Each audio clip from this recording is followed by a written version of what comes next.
Welcome back, everyone. I am absolutely thrilled to have you here for this explainer, because today we're exploring a truly cinematic, profound topic, the ancient sounds of India. Think about this for a second. We're looking at a continuous musical loop that is so incredibly old, it literally predates written history. I mean, we're talking older than the pyramids.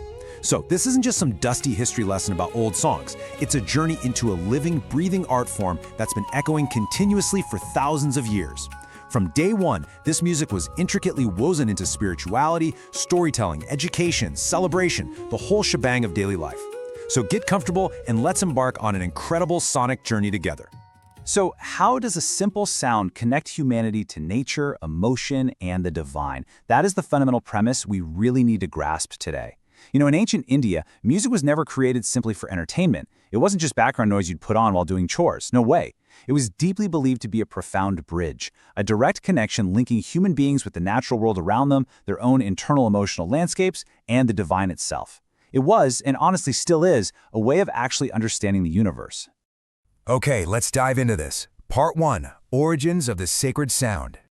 Following this timeline, we can trace a really fascinating evolution. Thousands of years ago, this continuous musical tradition begins, completely integrated into everyday existence. Then we see these early, vital references popping up in the ancient texts known as the Vedas. The Sama Veda is absolutely crucial here, because it established sacred hymns that were actually sung rather than just spoken.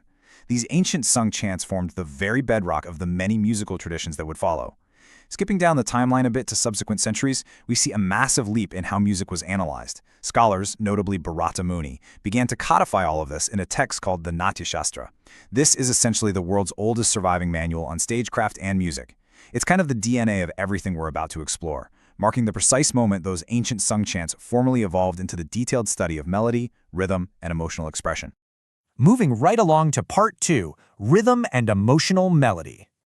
That early formal study leads us directly to the architecture of the sound itself. The first core concept here is the raga. Now, it is so important to understand that a raga is way more than just a basic musical scale. Think of it instead as an emotional framework. It's a highly specific, designed structure meant to evoke a particular mood. But it goes even further than that. Ragas are deeply tied to the rhythms of nature. Certain ragas are actually composed specifically to be played during a certain season or a specific time of day. Take the famous raga Malhar, for example. It's so deeply associated with the monsoon that legend claims singing it correctly can actually summon rain. It's just a completely immersive, emotional melody. On the other side of the equation, we have the tala. If the raga is the emotional fluidity and the soul of the music, well, the tala is the disciplined, structural heartbeat. It's the rhythmic cycle that gives a strict framework to the performance. It dictates the time and the pacing with absolute mathematical precision. It provides an anchor, you know? It's there so that the emotional exploration of the raga actually has a concrete foundation to stand upon. And this brilliantly illustrates how these two distinct concepts combine. Think of it this way. If the raga is the paint, the tala is the canvas.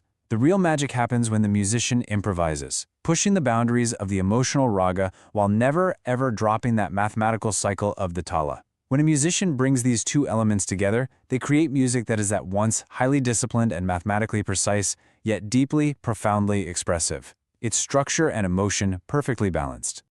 Which brings us to Part 3, the instruments of India. To paint this musical picture, you need specific tools, and traditional Indian music features a truly remarkable array of them. First, the internationally renowned Sitar and the ancient Veena step up to deliver the primary melody. Floating just above them, almost like a gentle breeze, are the incredibly meditative sounds of the Bansuri, a traditional bamboo flute. Grounding it all is that structural heartbeat we just talked about, provided by percussion instruments like the tabla and the mridangam. And holding the entire landscape together, that's the tempura.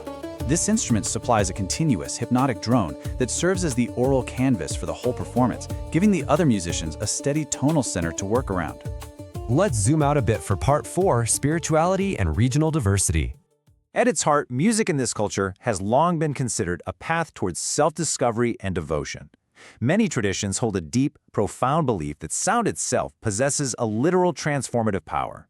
This is probably most famously expressed in sacred syllables like Om, which is widely considered in these traditions to be the primordial sound of the universe itself. So this isn't just about putting on a good performance, it's an active spiritual practice. Forms of music like bhajans, kirtans, temple chants, and devotional songs are specifically designed to invite listeners into a space of deep reflection and strong community connection. Now, what's really interesting about this slide is how it helps us visually organize the extraordinary regional diversity here. India's musical heritage is absolutely not a monolith. It's a vast, remarkably diverse tapestry. Up in the north, you have the Hindustani classical tradition, which evolved with its own distinct flavor. Down in southern India, Carnatic music flourished with its own unique classical rules and traditions. And weaving effortlessly between both of these massive classical pillars are countless distinctive folk traditions present in literally every single region. These local festival songs and dances act as a mirror, perfectly reflecting the regional languages, the specific history, and the unique customs of the people living there. And finally, Part 5. Global Influence and Legacy. The global reach of this music is simply staggering. This ancient tradition definitely didn't stay confined to the subcontinent. Over the decades, collaborations between Indian musicians and artists worldwide have fundamentally changed modern music. For instance, when sitar maestro Ravi Shankar taught George Harrison of the Beatles, it introduced millions to the beauty of ragas and literally altered the trajectory of 1960s rock and roll. Those continuous, hypnotic tampura drones we mentioned earlier, they even paved the way for modern electronic ambient music. Today, that legacy is everywhere, heavily inspiring modern film music, contemporary classical composition, modern meditation practices, and just countless fusion genres. So what does this all mean for us today? As we wrap up this explainer, these ancient sounds serve as a profound reminder that music is so much more than just notes on a page. It expresses our deepest emotions, it acts as an archive of our history, and it inspires spiritual reflection. Whether you're hearing these sounds echoing in a centuries-old temple, ringing out in a vibrant village celebration, or projecting from the stage of a modern concert hall, these timeless traditions continue to bridge the gap between humanity, connecting generations right across the world. If you enjoy this journey into the ancient sounds of India, please hit that subscribe button for Sphereblend to explore more musical traditions, customs, and stories with us. Before you go, I want to leave you with this final thought. How does the music of your own past preserve your history, and how might it connect you to the rest of the world? Keep exploring, and let's keep discovering how music connects humanity, one culture, one rhythm, one world.